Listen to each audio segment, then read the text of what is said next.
Hindi pa rin mapakali, hirap makatulog at mistulang nananatiling panaginip ang lahat para sa ika-76 na milyonaryo ng Bombo Millionaires Club matapos siyang mapili grand draw bilang kumpirmadong 1 million winner sa 1-2 Panalo Part 24 na ginanap noong Sabado, Disyembre 27. Ito ang madamdaming kwento na ibinahagi ni Lina Tumaki na 48 taong gulang mula sa Barangay San Isidro, lungsod ng Talisay, Cebu. Ayon sa kanya, sa kabila ng kanyang patuloy at lingguhang pagsumiti ng mga entries sa Bombo Radio, hindi pa rin siya makapaniwala na sa gitna ng napakaraming umaasa at nangangarap, ang kanyang pangalan ang nabunot. Ang produktong Orocan ang naging susi sa panalong hindi niya kailanman inaakala. Ibinahagi rin ni Lina na ang nakalipas na taon ay puno ng matinding pagsubok para sa kanya at sa kanyang pamilya, lalo na nang pumanaw kumakailan ng kanyang ina, isang pagkawala na nagdulot hindi lamang ng matinding dalamhati, kundi pati na rin ng malaking pasaning pinansyal dahil sa gastusing medikal. Dahil dito, ayon kay Lina, ang kaniyang panalo ay hindi lamang salaping matatanggap, kundi isang bagong pag-asa. Balak niya gamitin ang bahagi nito bilang puhunan ng kanyang maliit na tindahan, habang ang natitira ay kanyang iipunin para sa pag-aaral ng kanyang anak sa kolehiyo. Sa gitna ng luha at kagalakan, lubos ang kanyang pasasalamat sa Bombo Radio at Star FM, gayon din sa lahat ng product sponsor na matagal na raw bahagi ng kanyang pang-araw-araw na buhay at ngayon ay nagsilbing tulay sa mas maliwanag na kinabukasan para sa kanyang pamilya.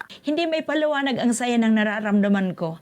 Ako ang ika-76 na milyonaryo ng Bombo Radio Millionaires Club matapos ang aking entry ay ang maswerteng na bonus sa grand draw na 1 million pesos sa 1-2 Panalo Part 24 promo. Ako si Lina Tumakin mula sa San Isidro, Talisay City, Cebu. Isa itong biyaya lalo na't hindi ganoon kadali ang paghahanap ng pera at nahihirapan din ang Cebu dahil sa mga kalamidad na aming pinagdadaanan. Hanggang ngayon ako'y lubos na natutuwa at hindi ako makapaniwala na ako ang nanalo.